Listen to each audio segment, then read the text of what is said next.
மறுபடியும் சேர்றாங்களா ஆர்த்தியும் ஜெயம் ரவியும்? சமாதான பேச்சுவார்த்தையில என்ன நடந்துச்சு தெரியுமா? நடிகர் ஜெயம் ரவி மனைவி ஆர்த்தி கிட்ட இருந்து விவாகரத்து கேட்டு வழக்கு தொடர்ந்த நிலையில, சமாதான பேச்சுவார்த்தையப்போ என்ன நடந்துச்சு அப்படிங்கறத பத்தின தகவல் வெளியாயிருக்கு. தமிழ் சினிமாவுல வித்தியாசமான கதைகள தேர்வு பண்ணி நடிச்சு, தனக்கு அப்படின்னு மிகப்பெரிய ரசிகர் கூட்டத்த உருவாக்கி வச்சிருக்காரு ஜெயம் ரவி. இவரு ஹீரோவா அறிமுகமான ஜெயம் படம் இவருக்கு சிறந்த அறிமுக படமா அமைஞ்சதால, அந்த படத்தோட பேர இவரோட அடையாளமா மாறிடுச்சு. ஜெயம் படத்த தொடர்ந்து இவர் நடிச்ச M. Kumaran son of Mahalakshmi, Mazhai, Unakkum எனக்கும், தீபாவளி, சந்தோஷ் சுப்ரமணியம், தாம் தூம், பேராண்மை மாதிரியான படங்கள் அடுத்தடுத்து ஹிட் அடிச்சது. அது மட்டும் இல்லாம தன்னோட அண்ணன் மோகன் ராஜா இயக்கத்துல ஜெயம் ரவி நடிச்ச தனி ஒருவன் படம் இவர அடுத்த கட்டத்துக்கு நகர்த்திட்டு போச்சு.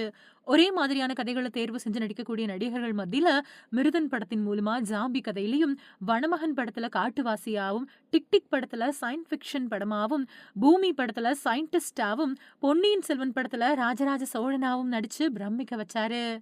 அது மட்டும் இல்லாம சீக்கிரத்திலேயே இவர் நடிச்ச ஜீனி, காதலிக்க நேரமில்லை மாதிரியான படங்கள் ரிலீஸ் ஆக இருக்கு. சிவகார்த்திகேயன் நடிக்கக்கூடிய புது படத்துல ஜெயம் ரவி வில்லனா நடிக்க இருக்கிறதாவும் சொல்லப்படுது. இந்த வருஷம் இவர் நடிச்ச சைரன் படம் நல்ல வரவேற்பு பெற்றப்பவும் கூட, பிரதர் படம் தீபாவளி ரேஸ்ல இணைஞ்சதால அமரன் படத்துக்கு முன்னாடி ஜொலிக்க முடியாம போச்சு. இவரோட திரையுலக வாழ்க்கை ஒரு பக்கம் பிஸியா போய்க்கிட்டு இருந்த நிலையில, போன 2 மாசத்துக்கு முன்னாடி தன்னோட காதல் மனைவி ஆர்த்தி கிட்ட இருந்து விவாகரத்து பெற இருக்கிறதா ஜெயம் ரவி அறிக்கை வெளியிட்டது பரபரப்பை ஏற்படுத்துச்சு. இந்த அறிக்கையில குடும்ப நலன் கருதி இந்த முடிவை எடுத்திருக்கிறதா ஜெயம் ரவி சொல்லியிருந்தாரு. இந்த அறிக்கைக்கு பின்னாடி ஆர்த்தி வெளியிட்ட அறிக்கையில, இது முழுக்க முழுக்க ஜெயம் ரவி சுயமா எடுத்த முடிவு அப்படின்னும், இது பத்தி தனக்கு எதுவுமே தெரியாது அப்படிங்கறது மாதிரி சொல்லியிருந்தாங்க.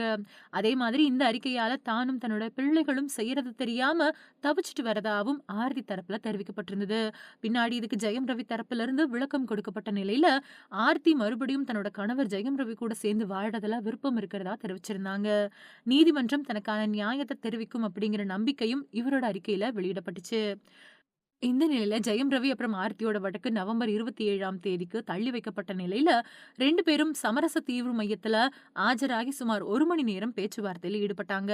அப்போ 2 பேருக்கும் இடையில எந்தவித சமரசமும் ஏற்படல அப்படின்னு சொல்லப்படுது. இத தொடர்ந்து அடுத்த மாசம் 7ஆம் தேதிக்கு இந்த வழக்கு தள்ளி வைக்கப்பட்டிருக்கு.